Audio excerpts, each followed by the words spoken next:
फिर आती है दूसरी चीज, क्रिएटिविटी। क्रिएटिविटी बहुत ही इंपॉर्टेंट इस एतबार से है कि हर बच्चा बोर्न क्रिएटिव होता है, लेकिन हमारे हालात, हमारी अपनी सो कॉल्ड पेरेंटिंग उसकी क्रिएटिविटी को ख़त्म कर देती है। जैसे बच्चा पैदा होते ही सबसे पहला काम क्या करता है बच्चा? माँ का दूध पीता है। और उसका सेकंड लेवल पे आप देखिए कि बच्चे को बात समझ में नहीं आती कोई भी चीज़, लेकिन उतना क्रिएटिव होता है कि वो बच्चे या माँ की फेस को बहुत आसानी के साथ रीड कर लेता है। इतना क्रिएटिव होता है कि माँ कब गुस्सा कर रही है, माँ कब जो है उससे मुस्कुरा करके बात कर रही है, माँ कब उससे नाराज़ है, माँ कब दूध पिलाना चाहती है, माँ कब दूध नहीं पिलाना चाहती है। ये क्रिएटिविटी ही है बच्चे की कि पैदा होते ही अल्लाह रब्बुल इज़्ज़त उसके अंदर वो चीज़ डाल देते हैं कि बच्चा बोर्न क्रिएटिव होता है। हत्ता के मामलात ये होते हैं कि जो अल्फाज हम बच्चे को सिखाते हैं, लेकिन जुमले का कंस्ट्रक्शन का अंदाज जो है हर बच्चे का अपना अपना अलग होता है। हर बच्चा अपने हिसाब से जुमलों का कंस्ट्रक्शन करता है और इतने खुश उसलूब के साथ वो अपने जुमलों को पेश करता है। क्रिएटिविटी तो है। बच्चा अगर कोई चीज खेल रहा है, जैसे मिसाल के तौर पर क्रिकेट खेल रहा है, बॉल मार दे कहीं पर जाकर के, बॉल जाके किसी पर ऐसी जगह पर जाए जहां से हम नहीं निकाल सकते, लेकिन आप बच्चा देखिए कितना क्रिएटिव होता है, 10 मिनट के अंदर जाएंगे वो बॉल निकाले। आप घर में ही देख लीजिए, बहुत सी चीज़ें जो है आपको मिल नहीं रही हैं, लेकिन बच्चा जाएगा ऐसा ऐसे ऐसे ऐसे ऐसे जाएगा और जा करके उसमें से वो चीज़ निकाल करके ले आएगा। तो ये बच्चे की क्रिएटिविटी है जो आपको उस मुकाम पर पहुंचाती है, और इसकी क्रिएटिविटी को बाकी रखना पेरेंटिंग है। बच्चे की क्रिएटिविटी को सस्टेन करना, नीचे की तरफ नहीं ले जाना, ये पेरेंटिंग है। और मैं जब सोचता हूँ तो मुझे बड़ा अफसोस होता है कि क्या वाकई हम अपने बच्चों की क्रिएटिविटी को बाकी रखने में कामयाब हो पा रहे हैं या नहीं हो पा रहे हैं। तो बच्चा जो है देखें, जहाँ वॉल है वहाँ डोर बनाने में कामयाब हो जाता है। ऐसे ऐसे मुकामात पर जहाँ उसको लगता है कि वहाँ रास्ता बन ही नहीं सकता है, वो रास्ता बनाने में कामयाब हो जाता है। और उसके पास देखिए आपको कि हर तरह के टाइम में वो सर्व करने में कामयाब हो जाता है। एनी सिचुएशन में, एनी टाइम, कितना भी आप गुस्सा कीजिए, 2 सेकंड के अंदर उसकी मुस्कुराहट आपको वापस ले आती है। That is what the creativity. वो आपको जीतना जानता है, उसके अंदर इतनी बेहतरीन क्रिएटिविटी है। लेकिन हमारा मामला क्या है, हम बच्चे की क्रिएटिविटी को प्रोडक्टिविटी से कंपेयर करके प्रोडक्टिविटी और स्किल सेट उसके अंदर पैदा करते हैं। बच्चे की क्रिएटिविटी को प्रोडक्टिविटी में कन्वर्ट करके हम ये करते हैं कि बच्चे की क्रिएटिविटी ख़त्म हो जाती है, स्किल सेट उसके अंदर आता है। जैसे मिसाल के तौर पर बच्चा एक ड्राइंग उतार रहा है, पेंटिंग कर रहा है, वो अपने हिसाब से कुछ भी पेंटिंग कर देता है।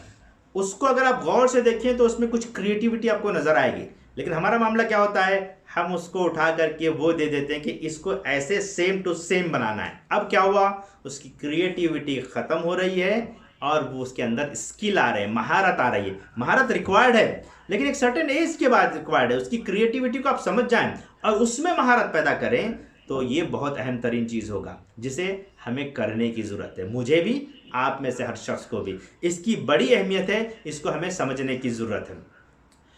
तो हार्वर्ड यूनिवर्सिटी का जो मैंने आपके सामने बात पेश की कि उन्होंने एक और रिसर्च किया, कहा कि बच्चे की क्रिएटिविटी को ख़त्म करने के 3 टॉप मोस्ट अल्फाज हैं जो वालिदैन इस्तेमाल करते हैं। ऐसे टॉप 3 अल्फाज बताइए जो अपने बच्चों के लिए आप इस्तेमाल करते हैं जो कि नेगेटिव हैं। लिखें आप चैट बॉक्स में। डिफ़िकल्ट होगा लेकिन मैं चाहूँगा कि आप लिखें ताकि आपके जहन में रहे कि ये अल्फाज मैं ना लिखूँ। तो उन्होंने स्टडी की, स्टडी करने के बाद 3 अल्फाज उनके पास आए कि ये 3 अल्फाज हर पेरेंट इस्तेमाल करते हैं जो बच्चों को बिल्कुल बेकार है। जी जी, बकवास, यू कांट डू इट। जी जी, तो ऐसे ही कुछ अल्फाज है, लेकिन उन्होंने टॉप 3 अल्फाज कहे कि ये 3 अल्फाज तकरीबन पेरेंट्स यूज़ करते हैं जिसकी वजह से बच्चे की जो है क्रिएटिविटी ख़त्म होती है। पहला कहा कि चुप रहो, चुप रह जाओ या चुप हो जाओ। ये पहला अल्फाज, पहला लफ्ज़ है चुप हो जाओ। फिर यह कि बात कम करो या बैठ जाओ, बैठ जाओ, चुप हो जाओ, बैठ जाओ। तीसरा, चले जाओ। आप में से कौन किसी ने ये अल्फाज नहीं इस्तेमाल करें वो लिखें यस। किसी ने अगर नहीं इस्तेमाल किया है 3 अल्फाज, चुप हो जाओ, बैठ जाओ, चले जाओ, मैं समझता हूँ हम में से हर शख्स ने हर दिन इस्तेमाल किया है। चुप हो जाओ, बैठ जाओ, चले जाओ। और उन्होंने कहा कि ये बच्चे की क्रिएटिविटी को, उसके क्वालिटी क्वेश्चंस को आस्क करने से रोकती हैं। बच्चा जब कोई सवाल करता है, वो मुझे ये बात बताइए, चुप बैठ जाओ, चुप हो जाओ, मैं बहुत इंपॉर्टेंट काम कर रहा हूँ, चुप हो जाओ। या फिर बहुत ज़्यादा बच्चा सवाल करने लग जाए, चले जाओ। अब क्या हो रहा है बच्चे के साथ मामला? बच्चा ये करेगा कि अब वो तो बहुत बिजी हैं, उसके जो दिमाग में जो सवालात आ रहे थे उसको दबा देगा, उसकी क्रिएटिविटी क्रश हो जाएगी। यकीन जानिए कि अगर बच्चे के इसमें जहर उगलना है तो ये 3 अल्फाज का पे दर पे हम इस्तेमाल करें।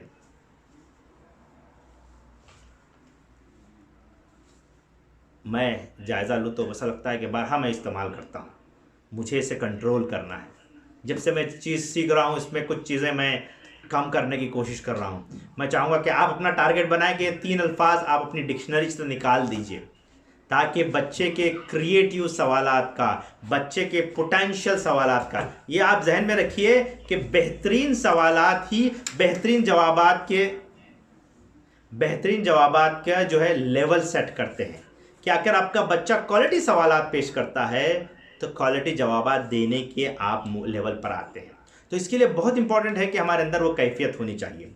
तो मैं समअप के तौर पर यह कहूँगा कि क्रिएटिविटी पैदा करने के लिए बच्चा बोर्न क्रिएटिव है, हम उसको एटमॉस्फेयर दें, उसकी क्रिएटिविटी को सस्टेन रखें, उसे डाउन ना करें, और प्रोडक्टिविटी को क्रिएटिविटी से कंपेयर करके प्रोडक्टिविटी की वजह से क्रिएटिविटी को ख़त्म ना करें। फिर ये कि ऐसे अल्फाज का ना इस्तेमाल करें जिससे बच्चे की क्रिएटिविटी मुतासिर होती है। तीसरा और आखिरी उसका जो बेसिक गोल्स कह सकते हैं, या 3 डायमेंशन आप पेरेंटिंग कह सकते हैं, या पेरेंटिंग के जो बेहतरीन अहम तरीन चीज़ें हैं। देखिए, मैंने यहाँ पर आपको पेरेंटिंग के बारे में बात की, मॉम और फादर के रोल की तरफ बात की है, बच्चों के इमोशंस को समझने की बात यहाँ पर आ रही है। जब आप इन तमाम चीज़ों को देखेंगे, कॉन्फिडेंस बिल्ड करने में इमोशंस का ताल्लुक आएगा। और वो तमाम जो हम टॉपिक्स यहाँ पर कवर किए थे, वो टॉपिक्स यहाँ पर इंशाल्लाह कवर हो रहे हैं। लेकिन इंपॉर्टेंट ये है कि हमारे नज़र में ये है कि पेरेंटिंग का मतलब बच्चे को कंट्रोल करना,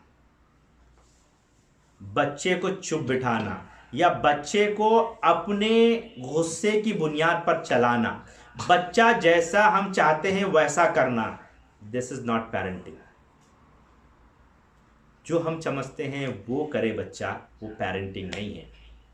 बच्चे को एंगेज करे कि वो अपनी चीज़ों को इस्तेमाल करे, अपनी क्रिएटिविटी को इस्तेमाल करे। तो असल में प्रॉब्लम कहाँ है? प्रॉब्लम यहाँ पर है, मेरे पास प्रॉब्लम है। फिक्स किसको करना है? बच्चे को फिक्स नहीं करना है, बच्चे के इमोशन को कंट्रोल नहीं करना है। मैं अगर अपने इमोशन को कंट्रोल करूंगा तो बच्चे के इमोशन ऑटोमेटिक कंट्रोल होंगे। मैं अपने गुस्से कंट्रोल करूंगा तो बच्चे का गुस्सा कंट्रोल होगा। मैं अपनी मायूसी को कंट्रोल करूंगा तो बच्चे की मायूसी कंट्रोल में आएगी। मैं अपने अंदर जो है क्रिएटिविटी ले आऊंगा तो बच्चे के अंदर क्रिएटिविटी आएगी। मेरा इन्वॉल्वमेंट बच्चे के साथ बढ़ेगा तो बच्चे का इन्वॉल्व मेरे साथ बढ़ेगा। तो ये बहुत से एस्पेक्ट हैं जिस पर मुझे काम करना है। हम में से हर शख्स को वैसे तो वालिद वैसे तो वालिदा काम करनी है, और ये बहुत ही अहम तरीन चीज़ है।